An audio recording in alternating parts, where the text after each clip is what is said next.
Silence plateau, s'il vous plaît. Marc Fitoussi, on entre chez ASK, Ouais. l'agence de 10%. On a l'impression d'être dans une vraie agence alors qu'on tourne là en studio donc à Aubervilliers. Et donc voici l'accueil. Ce lieu central, c'est vraiment un lieu qu'en tant que réalisateur, vous aimez investir le plus possible. Bah, c'est un endroit en tout cas où se croisent beaucoup de nos personnages. C'est complètement la copie conforme du bureau où j'ai vécu pendant des années. Peut-être pas la même couleur de moquette, mais c'est en tout cas le même univers, la même ambiance. Mais par exemple, moi, quand j'ai débuté comme agent, chacun avait son bureau. Maintenant, il y a quand même des open space.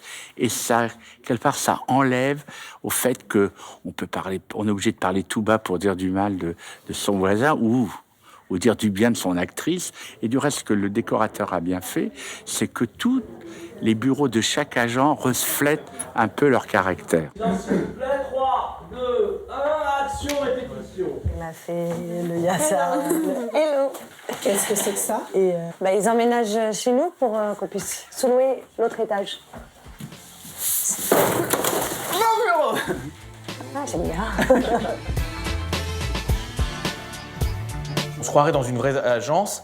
Après, la particularité, c'est que ce n'est pas du vrai studio dans le sens où les murs ne s'ouvrent pas. Là, on a un vrai plafond. Oui, là, il y a un vrai plafond. Oui, c'est voilà. ce qui fait que quand on regarde la série, on a vraiment l'impression dans Complètement. un vrai bureau. Un peu comme dans la série Urgence, où on avait l'impression d'être vraiment Exactement, à l'hôpital. Ouais, l'hôpital, tout à fait. parce qu'il y Ouais. avait des plafonds. Ouais, c'est ça. Non, il n'y a pas du tout il n'y a rien vraiment en trompe-l'œil, quoi. Ouais. Excepté, bien sûr, les vues là sur l'extérieur où on est censé donner sur le premier arrondissement. Merci. Eh ben, l'attente, c'est le gros défaut de ce métier. Hein. Donc il faut savoir la dompter. On parle, on règle ses petits problèmes quotidiens, et puis on essaie de rester concentré au maximum.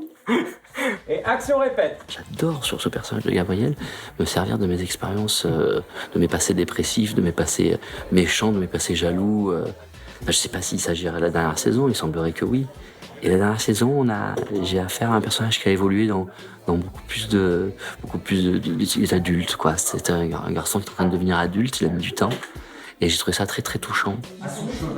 Vous avez des rôles vers lesquels il faut aller chercher, il faut construire, et vous avez d'autres rôles qu'il faut tirer à soi. Et de celui-là, je l'ai beaucoup tiré à moi.